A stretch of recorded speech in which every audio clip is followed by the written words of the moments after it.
এই নজরানের একজন রাজা ছিল। এই নজরানের একজন রাজা ছিল। সেই রাজা অত্যন্ত জালেম ছিল, কাফের ছিল, ফাসেক ছিল। মানে ফেরাউন টাইপের আরকি, নমরুদ টাইপের। এবং সেই রাজার মন্ত্রণালয় তো আছেই। মন্ত্রণালয়ের মধ্যে একজন বিশেষ ব্যক্তি ছিল, সে একজন জাদুকর। সে রাজার মন্ত্রণালয়ে একজন বিশেষ ব্যক্তি ছিল, যে ছিল একজন জাদুকর, জাদুবিদ্যার চর্চা করত। এবং সেই ব্যক্তি রাজার ওই রাইট হ্যান্ড বলে না, এরকম আর কি, খুব কাছের মানুষ। একদিন সেই জাদুকর বলছিলেন যে আমার বয়স হয়ে যাচ্ছে, আমি বৃদ্ধ হয়ে যাচ্ছি, তা আমার এই এলেম কালাম আমি রেখে যেতে চাই, কাউকে শিখিয়ে যেতে চাই। আপনি এমন কাউকে নিযুক্ত করুন যাকে আমি জাদুবিদ্যা শিখিয়ে দিই। লেগেসি লেগেসি ধরে রাখতে হবে। এটা একটা ঘটনা বলছি, কিন্তু আপনারা এই ঘটনাটাকে সামনে রেখে প্রেক্ষাপট মেলাবেন। এখনো কি ওয়ার্ল্ডে জালেম শাসকরা নাই? তাদের মন্ত্রণালয়ে আরো বড় বড় জালেমরা নাই? ডানে বামে অনেক রাইট হ্যান্ড লেফট হ্যান্ড আছে না? এবং জাদুবিদ্যার চর্চাও আছে। জাদুবিদ্যার চর্চার জায়গায় এখন অন্য অন্য অনেক চর্চা আসছে। এখানে তো একটা বিষয় বলা হচ্ছে জাদুবিদ্যার চর্চা করা হয়। এখন সে লেগেসি ধরে রাখতে চায়, দিয়ে যেতে চায়। রাজা একজন বালককে ফিক্স করলেন যে এই ছেলেটা হচ্ছে আমার মনোনীত, একে আপনি শিখান, চেতনা রেখে যান, চেতনার বয়ানটা এখানে রেখে যান নতুন করে, মানে প্রজন্ম থেকে প্রজন্ম রেখে যান কুফর, শিরক, নেফাক। উদ্দেশ্য তো এটাই শয়তানের, নাকি? প্রজন্ম থেকে প্রজন্ম রেখে যাওয়া খারাপ খারাপ বিষয়গুলো। মুমিনদের উদ্দেশ্য হয় প্রজন্ম থেকে প্রজন্ম ঈমান রেখে যাওয়া। ওরা রেখে যায় কুফর, শিরক এবং নেফাক, জুলম। এক জালেম যে আরেক জালেম আসে, তাই না? এক মোশরেক যে আরেক মোশরেক আসে, এক ফেরাউন যে আরেক ফেরাউন আসে। লেগেসি ধরে রাখে তার। তো লেগেসি ধরে রাখতে চাচ্ছে সে। ওই যে একটা বালককে দেওয়া হলো, সেই বালক খুব ট্যালেন্টেড, তাকে জাদুবিদ্যা শেখানো হচ্ছে। তো সেই বালকের বাসা থেকে জাদুকরের কাছে আসতে রাস্তায় একটা আল্লাহর ওলির দরবার আছে। মাশাআল্লাহ। এমন হয় না যে সমাজ থেকে একটু আলাদা আধ্যাত্মিকতার চর্চা হয়, আল্লাহ পাকের জিকির আজকারে তারা ডুবে থাকেন, আল্লাহর ওলি মানুষ। এমন একটা দরবারের পাশ দিয়ে সে যাওয়া আসা করে। তো একদিন সে ওখানে বসে পড়ছে। বসে পড়ে সে আল্লাহর ওলির কথা শুনছে। তাসির হয় না কখনো কখনো যে একজন ব্যক্তিকে দেখলেন যে খারাপ কাজ করে, কিন্তু হঠাৎ একদিন কোনো একটা জলসায় বসেছে বা একটা মাহফিলে বসেছে বা একটা দার্সে বসেছে বা কোনো একদিন জুমার খুতবা শুনে সে মাশাআল্লাহ পরিবর্তন হয়ে গেছে। এমন কিন্তু হয় অনেক সময়। এক বয়ানে তার জীবন পরিবর্তন হয়ে গেছে। তার কাছে সেই ইমানদার আল্লাহর ওলি বুজুর্গের কথা খুব ভালো লেগেছিল এবং জাদুঘরের কাছে যেতে দেরি হয়ে যায়।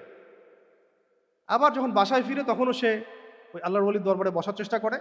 বাসায় যেতে আবার দেরি হয়ে যায়। কথা তার খুব ভালো লাগে শুনতে। ভিতরে তার ইমানের একটা মানে আভা কাজ করছে, তেজ কাজ করছে, একটা আকর্ষণ কাজ করছে। এমনটা হয় না? ভালো কথা শুনলে একটা আকর্ষণ কাজ করে। তো এক পর্যায়ে সে সেই বুজুর্গ মানুষকে বলল যে, "আমার বাসায় গেলে বাসার মা বকা দেয়, আহাল পরিবার বকা দেয়। আর ওইখানে জাদুকরের কাছে গেলে জাদুকর বকা দেয়। দেরি হলে কেন?" তখন তিনি বুঝিয়ে বললেন, শিখিয়ে দিলেন যে, "যখন বাসায় যাবা তখন বলবা যে জাদুকরের কাছ থেকে আসতে দেরি হয়ে গেছে। আর যখন জাদুকরের কাছে যাবা তখন বলবা যে বাসার থেকে বের হতে দেরি হয়ে গেছে।" কৌশল করা হলো। কিছু কিছু কৌশল তো করা অবশ্যই যায় দিনের জন্য, আল্লাহর জন্য। তো সেভাবে চলতে লাগলো এবং সে আস্তে আস্তে ইমানের শিক্ষা শিক্ষিত হচ্ছে। এদিকে আবার জাদুও শিখছে কিন্তু। তো একদিন রাস্তায় যেতে যেতে হঠাৎ একটা প্রাণীর সাথে দেখা, একটা প্রাণী বিশাল কিম্ভূত কিমাকার, ভয়ঙ্কর একটা প্রাণী। কেউ সরাতে পারছে না রাস্তা থেকে। তখন সে ওই বালক, ও তার নাম বলা হয়নি, তার নাম হচ্ছে আব্দুল্লাহ বিন নাকিব। আব্দুল্লাহ বিন নাকিব রহমতুল্লাহ আলী। তো তিনি তীর বের করলেন একটা, কোনো বর্ণনা আসছে যে একটা পাথর হাতে নিলেন এবং নিয়ে বললেন, আজকে আমি পরীক্ষা করে দেখব জাদুকরের জ্ঞান সহি নাকি আল্লাহর ওলির জ্ঞান সহি। জাদুকর আল্লাহর কাছে বেশি প্রিয় না আল্লাহর ওলি আল্লাহর কাছে বেশি প্রিয়? জাদুকরের ধর্ম সঠিক নাকি আল্লাহর ওলির ধর্ম সঠিক? জাদুকরের আদর্শ দর্শন সঠিক, মতবাদ সঠিক নাকি আল্লাহর এই ওলির আদর্শ মতবাদ সঠিক? তো সে আল্লাহর নাম নিয়ে ছুড়ল, তীরটা ছুড়ল। ওই এক তিলেই, মানে এক তীরেই, এক পাথরেই সেই জানোয়ার মারা গেল। এবং তার মধ্যে ইয়াকিন পয়দা হলো যে সে যেটা উত্তর খুঁজছিল, হেদায়েত যেটা খুঁজছিল, পথ খুঁজে পাচ্ছিল না, আল্লাহ পাক তাকে জানিয়ে দিলেন এভাবে। আলহামদুলিল্লাহ। এই এই ঘটনা সে গিয়ে আবার আল্লাহর ওলিকে গিয়ে বলল। এবং সে তাকে বলল যে তুমি আমার চেয়ে অনেক বড় মাকাম মর্যাদা হাসিল করেছো আল্লাহর কাছে। আমার মনে হচ্ছে তুমি আমার চেয়েও বড় মাকাম মর্যাদা আল্লাহর কাছে হাসিল করে ফেলেছো, এবং এখন তোমাকে কিন্তু পরীক্ষা করা হবে। দুটো কথা বলে দিলাম। আমার মনে হচ্ছে যে তুমি আমার চাইতেও বড় মাকাম আল্লাহর কাছে হাসিল করেছো, এবং এখন তোমাকে পরীক্ষা দিতে হবে। যাকে আল্লাহ পাক কবুল করবেন তাকে পরীক্ষা দিতে হবেই। যার যে দিনের পথে চলবে কিন্তু পরীক্ষা নাই, তার দিনের পথে চলার মধ্যে গলত আছে। ঈমান আনলে, প্রকৃত ঈমান আনলে পরীক্ষা দিতে হবেই। পারিবারিক হোক, সামাজিক হোক, রাষ্ট্রীয় হোক, হ্যাঁ, জুলুম নির্যাতন আসবেই, গীবত তহমত অপবাদ আসবেই, জীবনও দিতে হতে পারে। এটা একটা চিরায়ত সুন্নাত, টেস্ট করার যে আসলেই আমরা ঈমানের উপর আছি নাকি মুনাফিকের উপর আছি। আমরা তখন মনে করি যে খুব খুব কমফোর্ট জোনে থাকবো, আমার গায়ে কোনো কাদাও লাগবে না, টোকাও লাগবে না, এইভাবে আমি দিনের কায়েম করে ফেলবো একেবারে। এটা কখনো সম্ভব না, কশ্চিন কালেও সম্ভব না। দিনের পথে চলতে গেলে বাধা বিপত্তি আসবেই, এবং যাকে আল্লাহ পাক যত বেশি মহব্বত করেন, যত যত পছন্দ করেন, যত উঁচু মাকাম দিতে চাবেন, তার উপর তত বেশি পরীক্ষা আসবে। এটা বাস্তব।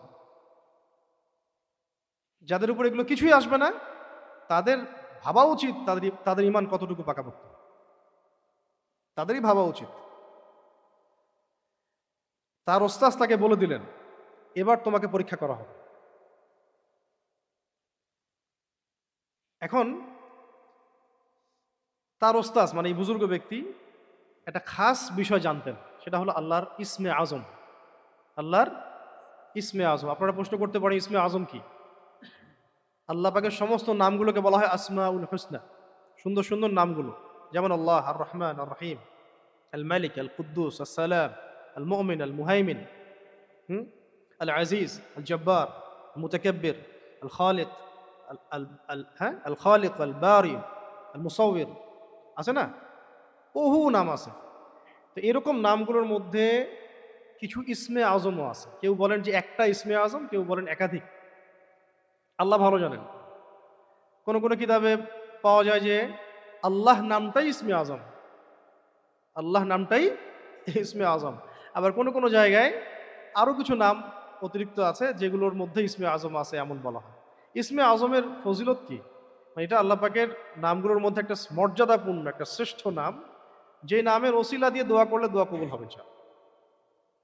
যে নামের ওসিলা দিয়ে দোয়া করলে দোয়া কবুল হয়ে যায় ইনশাআল্লাহ, যদি বাকি বিষয়গুলো ঠিক থাকে। যেমন রিজিক হালাল আছে, বা দোয়া ঠিক আছে, তাড়াহুড়া করছেন ইত্যাদি। তো কেউ বলেন আল্লাহ নামটা ইসমে আজম। তো তার ওস্তাজ মানে এই বুজুর্গ ব্যক্তি ইসমে আজম জানতেন, ঠিক আছে, এবং তিনি তার এই ছাত্রকে শিখিয়েও দিয়েছেন। এবং এটার পরীক্ষা তিনি করেছেন ওইখানে, ওই যে আল্লাহর নাম নিয়ে ছুড়লেন না, তীরটা ছুড়লেন, ও জন্তু মারা গেল। তো সেই নাম দিয়ে কিন্তু ছুড়েছিলেন। আল্লাহ রাব্বুল আলামিনের সেই নামের বরকতে ওসিলায় ওই প্রাণী সেখানে মারা যায়, এবং সে তার ঈমান পাকাপোক্ত হয়ে যায় যে হ্যাঁ, এটাই আল্লাহ পাকের ইসমে আজম, এবং আল্লাহ পাকের এই বুজুর্গ বান্দাই সঠিক পথে আছে, ওই জাদুকর সঠিক পথে নাই। বুঝতে পারছি আমি কি? আচ্ছা, এবার এই ছেলে আব্দুল্লাহ বিন নাকিব, তার নাম ডাক ছড়িয়ে পড়তে লাগলো পুরো অঞ্চলে। এমন হয় না যখন কাউকে আল্লাহ পাক কবুল করেন, আস্তে আস্তে তার পুরো এলাকার মধ্যে, দেশের মধ্যে তার নাম ছড়িয়ে পড়ে। এটা ভাইরালিজম না, এটা ভাইরালিজম। এত ভাইরাল ভাইরাল হওয়া মানে নাম ছড়িয়ে পড়ে না। সত্যিকার অর্থেই খেদমত হচ্ছে, সত্যিকার অর্থেই কিছু কাজ হচ্ছে, ভালো কিছু হচ্ছে যেটা মানুষ গ্রহণ করছে, এটার নাম হচ্ছে ছড়িয়ে পড়া। শুধু পরিচিতি লাভ করা, ভাইরাল হয়ে যাওয়াটা কিছুই না, এটার কোনো মূল্যই নাই আল্লাহর কাছে, বা এটা ক্ষতির বিষয়। নামটা ছড়িয়ে পড়তে লাগলো, এবং যে তার কাছে যে সমস্যা নিয়ে আসে, কারো কুষ্ঠরোগ, কারো চোখের অন্ধত্ব, কারো অন্য কোনো রোগ, দুরারোগ্য কোনো ব্যাধি ইত্যাদি ইত্যাদি, যেই তার কাছে আসে সে তাকে বলে আল্লাহর প্রতি ঈমান নিয়ে আসো, আমি তোমার জন্য আল্লাহর কাছে দোয়া করব, ইনশাআল্লাহ তুমি শেফা লাভ করবে। কুষ্ঠরোগী আসে, বলে আমার রোগ, বলে আল্লাহর প্রতি ঈমান নিয়ে আসো। ঠিক আছে, আমি ঈমান নিয়ে আসলাম। সে তখন সেই ব্যক্তির জন্য দোয়া করে, সাথে সাথে ভালো হয়ে যায়।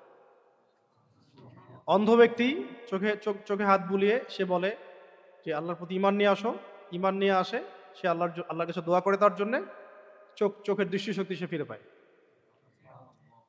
এমনভাবে তার কারামাত ছড়িয়ে পড়তে লাগলো পুরো এলাকায়। ব্যাপারটা চিন্তা করেন, একজন ব্যক্তি, একটা ছেলে, বালক, আস্তে আস্তে কিশোর হচ্ছে আর কি। এখন ওই যে রাজ দরবারের কথা বললাম, নাজরানের সেই বাদশাহ রাজ দরবারের একজন মন্ত্রী, অনেকটা ধরেন আমাদের উপদেষ্টাদের মধ্যে কেউ একজন, ধরেন সে আর কি, বোঝানোর জন্য বললাম আর কি, বা মন্ত্রীদের মধ্যে কেউ, সংসদ সদস্যের মধ্যে কেউ, তার চোখে সমস্যা হয়েছে, চোখ নষ্ট হয়ে গেছে একটা। বাস্তবতা তো হচ্ছে তাদের বেশিরভাগেরই চোখ নষ্ট, বাইরের চোখটা আর কি, ভিতরের চোখ, ভিতরের চোখ, ভিতরের চোখ আছে না, ওইটাই আসল চোখ, ওটাই আসল চোখ। এই চোখ আবু জেহেলেরও ছিল, এই চোখ আলী রাদিয়াল্লাহু আনহুরও ছিল, এই চোখ আবু লাহাবেরও ছিল, এই চোখ উমর রাদিয়াল্লাহু আনহুরও ছিল, এই চোখ কে উতবা সাহেবারও ছিল, এই চোখ আবু বকর, উসমান, তালহা, জুবায়ের রাদিয়াল্লাহু আনহুম তাদেরও ছিল। এই চোখ দিয়ে আবু জেহেল, উতবা, সাইবা, রাবিয়া তারা সেটা দেখতে পারে নাই যেটা আবু বকর, ওমর, উসমান, আলী রাদিয়াল্লাহু আনহুম আজমাইন এই চোখ দিয়ে দেখেছে। বুঝতে পারছি কি? আচ্ছা, সো নষ্ট হয়ে গেছে চোখ। সেই মন্ত্রী আসছে, আসার পরে বলেছে, আমি শুনেছি আপনি চিকিৎসা করতে পারেন, ভালো করতে পারেন, আমার জন্য আপনি কিছু করেন। তো সেই বালক স্ট্রেট বলে দিয়েছে যে আমি কিছু করতে পারি না, আমি কিছু করতে পারি না, যা ক্ষমতা সব আমার রবের। আপনি যদি আমার রবের প্রতি ঈমান নিয়ে আসেন, আমি আপনার জন্য দোয়া করব, ইনশাআল্লাহ আপনার চোখ ভালো হয়ে যাবে। তো সে তাই করলো। ঠিক আছে, ঈমান নিয়ে আসলো, সেই ব্যক্তি তার চোখে হাত দিল, মানে বালক তার চোখে হাত দিয়ে আল্লাহর কাছে দোয়া করে দিল। আল্লাহ রাব্বুল আলামিনের রহমতে তার চোখের দৃষ্টিশক্তি ফিরে আসলো। কথা বুঝতে পারছেন? কি বলছিলাম জানি, ওই কথা শুনে ইয়া হয়েছে। ওই মন্ত্রী, হ্যাঁ ওই মন্ত্রী যখন বলল যে আমি আমার চোখে অন্ধত্ব দেখা দিয়েছে, আমি শুনেছি যে আপনি চোখের দৃষ্টিশক্তি ফিরিয়ে দিতে পারেন, তাহলে আমার দৃষ্টিশক্তি ফিরাই দেন। তো সে বলেছে আমি কিছু করতে পারি, আপনি যদি আমার আল্লাহর প্রতি ঈমান নিয়ে আসেন, তাহলে আমি তার কাছে দোয়া করব, ইনশাআল্লাহ আপনার চোখ ভালো হয়ে যাবে। এবং মন্ত্রী তাই করে, সাথে সাথে চোখ ভালো হয়ে যায়, আলহামদুলিল্লাহ। এবার পরের দিন সেই মন্ত্রী যখন গিয়েছে রাজ দরবারে, তো রাজা, মানে প্রধানমন্ত্রী আর কি, প্রধানমন্ত্রী বা প্রাইম মিনিস্টার বা প্রেসিডেন্ট বা প্রধান উপদেষ্টা যাই বলেন, তো সে দেখেছে কি ব্যাপার, তোমার না চোখ অন্ধ ছিল, কিভাবে ভালো হলো? সে বলেছে যে আহ, আমার রব ভালো করে দিয়েছে, আমার রব ভালো করে দিয়েছে। তো রাজা বলছে, তার মানে আমি? না না, আপনি কেন? আপনি না, যিনি আপনার রব, আমার রব সবার রব।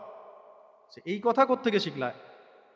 আমার জানা মতে তো এই এলাকায় আমি ছাড়া আর কেউ রব নাই, তোমাদের কওমের মধ্যে তো আমি ছাড়া আর কেউ রব নাই। ফেরাউনের মতো আর কি। ফেরাউন কি বলেছিল যে আনা রব্বুকুমুল আ'লা, আমি তোমাদের মহান রব, আমি তোমাদের মহান প্রভু, আমি ছাড়া তোমাদের কোনো প্রভু আছে আমি তো জানি না। তো ওরা যে অর্থে রব বলতো না, এখনকার বিশ্বের পরাশক্তি আপনি যাদের কথা বলছেন, তারাও একই অর্থেই রব দাবি করে। শুধু শুধু ওরা বলে যে উপরওয়ালা একজন আছে।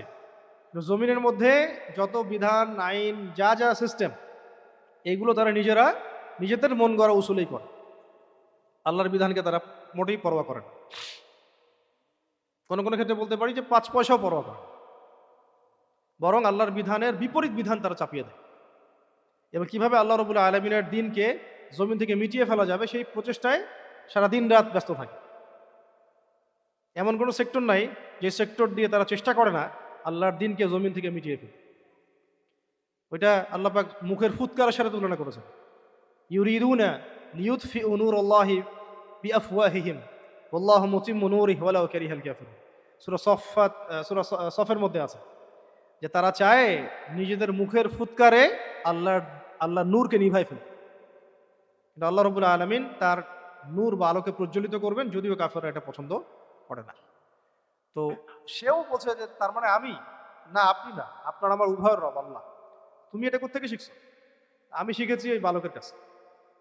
ঠিক আছে, প্রথমে তো মন্ত্রীকে আচ্ছা মতো মাইক দেওয়া হলো আর কি, যেটা ওই তো কাজ তো এটাই, ইমানদারদের এগেনস্টে কাজ তো একটাই, ধরো আর পিটাও, ধরো আর মারো, জেল দাও, শুলি দাও, ফাঁসি দাও বা ইত্যাদি ইত্যাদি, এছাড়া আর কি করার আছে? তো এখন এই বালককে ডেকে আনা হলো, বলো তোমাকে না জাদুবিদ্যা শিখতে দিয়েছিলাম, তুমি তো জাদুবিদ্যা অনেক ভালো পারদর্শিতা অর্জন করছো দেখি, তুমি তো চোখ ভালো করে দিচ্ছ, কুষ্ঠরোগী ভালো করে দিচ্ছ, বাহ। সে বলছে না, আমি তো জাদুবিদ্যা দিয়ে এটা করছি না, বরং আমি আমার রবের কাছে দোয়া করলে আমার রব সেটা ভালো করে। তোমার রব কে? আমি ছাড়া তোমার আবার কোন রব আছে? যে রব আপনাকে সৃষ্টি করেছেন, যে রব আমাকে সৃষ্টি করেছেন, যে রব আপনাকে সৃষ্টি করেছেন, আমাকে সৃষ্টি করেছেন, যিনি আপনার রব আমার রব, আসমান সমূহের রব, জমিনের রব, যিনি ছাড়া কোনো ইলাহ নাই। তখন বলছে এই কথা তুমি কোত্থেকে শিখলা? এই কথা শিখিয়েছে আমাকে অমুক বুজুর্গ, ওই বুজুর্গ বান্দা। কোন বুজুর্গ? ওই যে রাস্তায় যার ঘরে বসতেন, যার দরগায় তিনি বসতেন। এবার এই বুজুর্গকে ডেকে আনা হলো, এবার এই বুজুর্গকে ডেকে আনা হলো, ইমান ধরো এটাকে অ্যারেস্ট করো। এবার এই বুজুর্গকে যখন ডেকে আনা হলো, এই বুজুর্গ ব্যক্তিকে বলা হচ্ছে যে আপনি এগুলো কি শিখিয়েছেন আমার এই বালককে? সে বলছে যে আমি তাকে তাওহীদ শিখিয়েছি, দ্বীন ইসলাম শিখিয়েছি, ইমান শিখিয়েছি। তো সেই বুজুর্গকে ফোর্সফুলি বলা হচ্ছে যে বলেন আপনার ধর্ম মিথ্যা, আমারটা সত্য, আমাকে রব হিসেবে মানেন এবং আপনার ধর্ম থেকে ফিরে আসেন। সে বলছে আমি জীবন গেলেও এই কাজ করবো না, আমি জান দিয়ে দিব তবু এই কাজ করব না। তখন এই তাফসীরের কিতাবে আসছে যে সেই বুজুর্গ বান্দাকে মানে শুইয়ে, এই স্মৃতি আছে না মাথার স্মৃতি, এই স্মৃতি বরাবর করাত দিয়ে পুরা বডিটাকে ফেরে ফেলা হয়েছে, দুই দুই ভাগ করে ফেলা হয়েছে। দেখুন এই বুজুর্গ বান্দাকে, আল্লাহর ওলি মানুষ, তাকে এই করাত দিয়ে স্মৃতির মধ্যে করাত ধরে একদম পুরো দেহটাকে এইভাবে দ্বিখণ্ডিত করে ফেলা হয়েছে। তিনি শহীদ হয়ে গেলেন, ইমান বিক্রি করলেন না, সত্য থেকে ফিরে আসলেন না, তাওহীদ থেকে ফিরে আসলেন না। এবার এই বালককে বলা হলো সেনাবাহিনীকে লেলিয়ে দিয়ে যে ওকে পাহাড়ের উপরে নিয়ে যাও, নিয়ে গিয়ে ফেলে দাও। ঠিক আছে, এখন বালককে নিয়ে যাওয়া হচ্ছে পাহাড়ের উপরে। এবার বালক পাহাড়ের উপরে ওঠার সময় আল্লাহর কাছে দোয়া করছে। সে তো ইসমে আজম জানে, সে কি জানে? সেই ইসমে আজমের ওসিলা দিয়ে সে দোয়া করছে যে আল্লাহ রব্বিক ফিনিহিম বিমা শিত। দোয়াটা মুখস্থ করে নেবেন। যে কোনো জুলুমের শিকার হন, যে কোনো জুলুমের শিকার হন, বা আপনি নিরপরাধ, আপনার উপরে মানে টর্চার করা হচ্ছে বা অত্যাচার করা হচ্ছে বা জুলুম করা হচ্ছে, আপনি আসলেই ইনোসেন্ট, আপনি আসলেই মাজলুম, আসলেই আপনি মাজুর, এবং আপনি আসলেই নিরপরাধ, আপনার কোনো দোষ নাই, কিন্তু আপনি জুলুমের শিকার হচ্ছেন। এমন অবস্থায় কানেকশন উপরে, কানেকশন কোথায়? উপরে। এবং এটা এটা হচ্ছে সেই দোয়া, রব্বিক ফিনিহিম বিমা শিত। বা শক্তিশালী শত্রু আপনার সামনে, লড়াই করার আপনার ক্ষমতা নাই, শত্রু বাতিল কিন্তু শক্তিশালী, লড়াই করার ক্ষমতা আপনার নাই, আমার নাই, তখন এটাই হচ্ছে আমাদের অস্ত্র। সেই বালক বলল রব্বিক ফিনিহিম বিমা শিত, হে আমার রব, হে আমার আল্লাহ, আপনি যে মানে যা চান, যেভাবে চান, সেভাবেই এই শত্রুদের বিরুদ্ধে আমার জন্য যথেষ্ট হয়ে যায়। অর্থটা হচ্ছে এরকম, রব্বিক ফিনিহিম বিমা শিত, হে আমার রব, আপনি তাদের বিরুদ্ধে আমার পক্ষে যেভাবে চান যথেষ্ট হয়ে যায়। কিভাবে আল্লাহ করবেন সেটা আল্লাহ আপনার ব্যাপার, আপনি যেভাবে চান যথেষ্ট হয়ে যায়। পাহাড় কাঁপা শুরু করল, পাহাড় কাঁপতে কাঁপতে একটা একটা করে সেনাবাহিনী সদস্য পড়ে যাচ্ছে, ওদের সৈন্যবাহিনী। আর বালক সেফ অ্যান্ড সাউন্ড নেমে গেল পাহাড় থেকে, তাকে কিছু করতে পারবো না। দোয়াটার নাম কি? দোয়াটা কি বললাম? রব্বিক ফিনিহিম বিমা শিত, রব্বিক ফিনিহিম বিমা শিত। এটা এটা মুখস্থ করে নেবেন। আরেকটা দোয়া আছে, আল্লাহুম্মা ইন্না নাজআলুকা ফি নুহুরিহিম ওয়া নাউযু বিকা মিন শুরুরিহিম। আল্লাহুম্মা ইন্না নাজআলুকা ফি নুহুরিহিম ওয়া নাউযু বিকা মিন শুরুরিহিম। এটা একটা দোয়া আছে। আরো আছে, আল্লাহুম্মা মুনজিলাল কিতাব ওয়া সারিআল হিসাব ইহজিমিল আহজাব আল্লাহুম্মা হাজিমহুম ওয়া জালজিলহুম।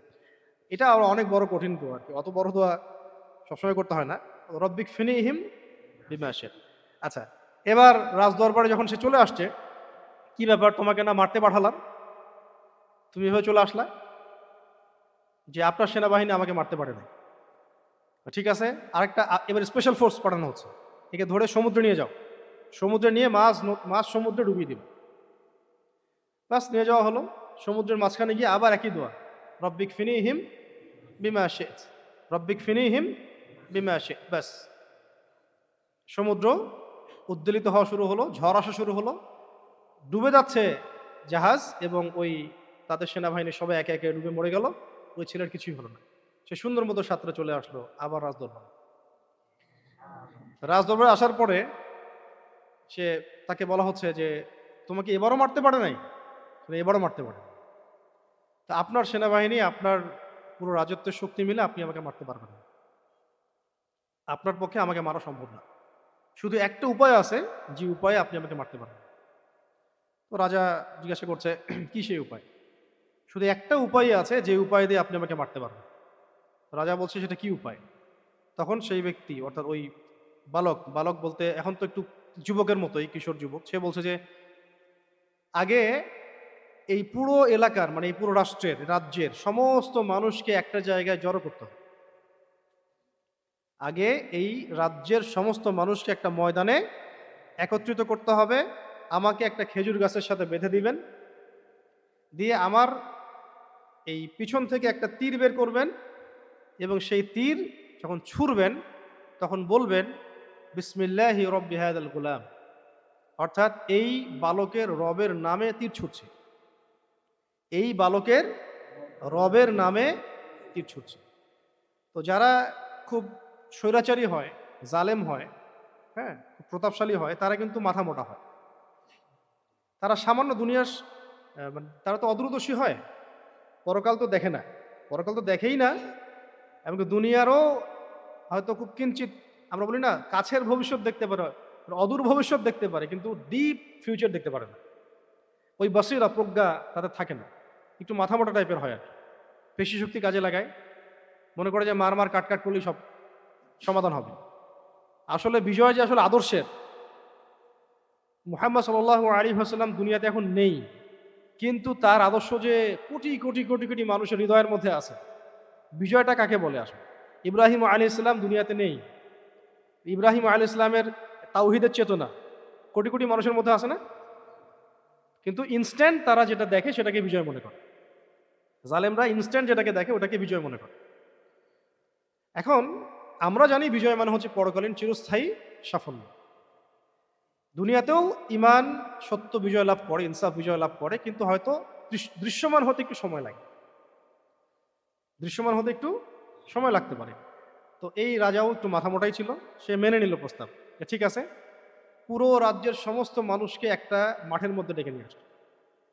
চিন্তা করেন দৃশ্যটা, একটা রাজ্যের বেশিরভাগ মানুষকে সে একটা বিশাল ময়দানে একত্রিত করেছে এবং বাচ্চাটাকে মানে বালকটাকে গাছের সাথে বেঁধে ফেলছে এবং তার ধনুক, তীর ধনুকটা নিয়ে সবার সামনে তীর নিক্ষেপ করছে আর বলছে বিসমিল্লাহি রব্বি হাযাল গুলাম, বিসমিল্লাহি রব্বি হাযাল গুলাম, আল্লাহর নামে তীর ছুটছি, মানে সরি, এই বালকের রবের নামে তীর ছুটছি, এই বালকের রবের নামে তীর ছুটছি।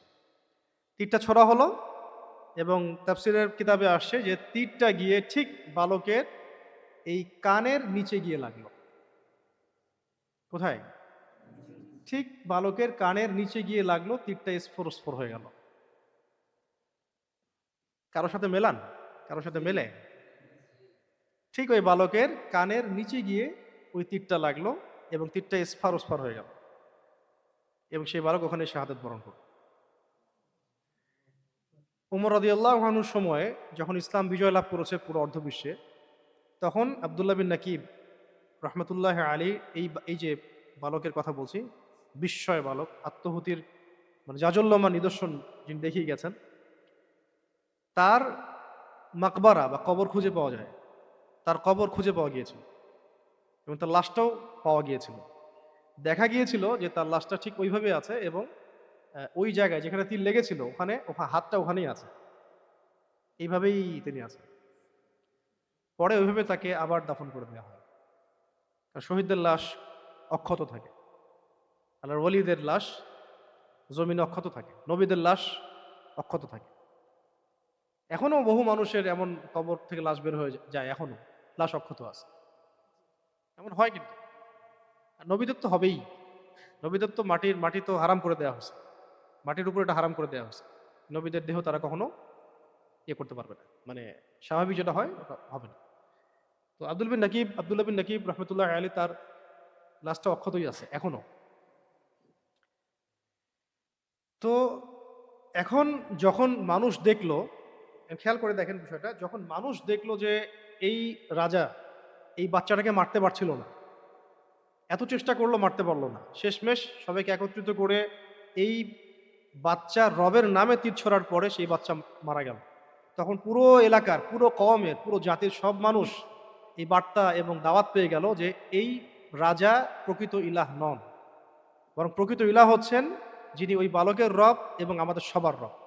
এবং ইনস্ট্যান্ট দেন অ্যান্ড দেন এই সবগুলো মানুষ মুসলিম হয়ে গেল। মানে একজন ব্যক্তির জীবনের আত্মহুতির বিনিময়ে পুরো এলাকার, পুরো জাতির, পুরো রাষ্ট্রের সমস্ত মানুষ দিন ইসলাম কবুল করল। চিন্তা করছেন? এবার রাজার তো মাথা খারাপ, একজনকে মারতে গিয়ে এই অবস্থা, যার জন্য এই ব্যক্তিকে হত্যা করলাম সে আদর্শ তো সিনা থেকে সিনায় ছড়িয়ে পড়ল। যে ব্যক্তিকে হত্যা করলাম, যে কারণে হত্যা করলাম, ওই ইমানই তো এখন সবার বুকে বুকে চলে গেল। এখন কি করার? ঠিক তখনই বিশাল একটা ময়দান জুড়ে গর্ত খোঁড়া হলো, আগুন প্রজ্বলিত করা হলো, অগ্নিকুণ্ড স্থাপন করা হলো, তার সেনাবাহিনীকে নিয়ে আসা হলো এবং সবাই চারদিকে ঘিরে গোল হয়ে বসলো। এই ব্যক্তিদেরকে একজন একজন করে ধরে ধরে ধরে ধরে জীবন্ত জ্বলন্ত আগুনে ফেলে দেওয়া। একসাথে প্রায় 20,000-এর মতো মানুষকে হত্যা করা, একসাথে একটা অগ্নিকুণ্ডের মধ্যে প্রায় 20,000 মানুষকে হত্যা করা। এটা একটা ঐতিহাসিক ঘটনা, যেটা আল্লাহ পাক কোরআনে বলেছেন, তাফসীরে বিস্তারিত আছে। একজন একজন করে ফেলা হচ্ছিল, তারা সবাই ইমানের পরীক্ষায় পাশ করছিলেন, সবাই লাফ দিচ্ছিলেন। যারাই লাফ দিয়েছে আগুনে, যাদেরকে ফেলা হয়েছে আগুনে, তারা আগুনে পড়া মাত্রই জান্নাতে চলে গেছেন। শুধু শুধু একজন মা, যার কোলে একটা বাচ্চা ছিল, সেই মা আগুনে যখন তাকে ফেলানোর জন্য ফোর্স করা হচ্ছে, তিনি পড়তে ইতস্তত বোধ করছেন যে আমার ছেলের কি হবে, দুধের বাচ্চা। ঠিক ওই মুহূর্তে আল্লাহ রাব্বুল আলামিন ওই বাচ্চার জবান খুলে দিলেন এবং ওই বাচ্চা কথা বলা শুরু করলো। কোলের বাচ্চা, দুধের বাচ্চা, সে বাচ্চা বলল যে ইসবির ইয়া উম্মা, হে আমার মা, তুমি সবর করো, ফাইন্নাকি আলাল হক, নিশ্চয়ই আপনি সত্যের উপরে আছেন। তারপরে তারা লাফ দিলেন বাচ্চা সহ। এই ঘটনাটা সত্য ঘটনা। আসহাবুল উখদুদ বলা হয় তাদেরকে, যারা এই মানুষগুলোকে পুড়িয়ে মেরেছে, ইমানদারদেরকে পুড়িয়ে মেরেছে, এবং তারা চারপাশে বসে বসে এই দৃশ্য অবলোকন করেছে।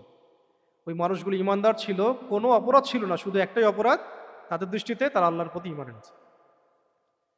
আর এই যে ইমান তারা পেল, এই ইমানটা কোত্থেকে পেল? ওই পরবর্তী পদক্ষেপ বিপ্লবের দিকে যেতে পারি না। আজকে আমি আর অন্য প্রসঙ্গে যাব না, শুধু এই প্রসঙ্গে আর দুই একটা কথা বলে আমি শেষ করছি। যাদের বোধশক্তি আছে, যাদের মধ্যে বোধশক্তি আছে, যাদেরকে আল্লাহ পাক বসিরা দিয়েছেন, অন্তর্দৃষ্টি দিয়েছেন, তারা বুঝতে পারবেন যে এই ঘটনার সাথে আমাদের সাম্প্রতিক সময়ের অনেক প্রসঙ্গ মিলে যাবে।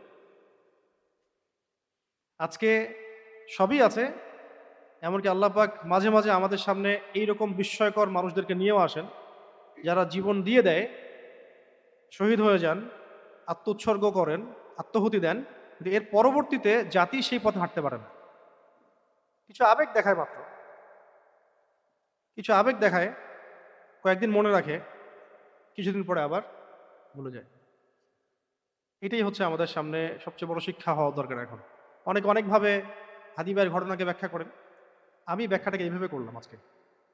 আমার কাছে মনে হয় যে তিনি একজন মানুষ ছিলেন, যিনি তার জীবন দিয়ে এই জাতিকে একটা বার্তা দিয়ে গেছেন, কোনটা সত্য কোনটা মিথ্যা, কোনটা হক কোনটা বাতিল, কোন দিকে আমাদের থাকা উচিত, কোনটা ইনসাফ কোনটা জুলুম, এবং সবার সামনে স্পষ্ট হয়ে গেছে এটা। সবার হৃদয় থেকে হৃদয়ের মধ্যে কিন্তু তার প্রতি মহাব্বত পয়দা হয়ে গেছে, তা আল্লাহ পাক পয়দা করে দিয়েছেন। এর পরবর্তীতে যারা আছেন বা যারা এই লেগেসি বহন করেন, তারা কতটুকু সেই পথে হাঁটবেন, বা তার তার রক্তের বদলা বদলা বলবো না, মানে তার রক্তের যে ওজন, ঋণ, এই ঋণটাকে শোধ করতে পারবেন, এটি দেখার বিষয়।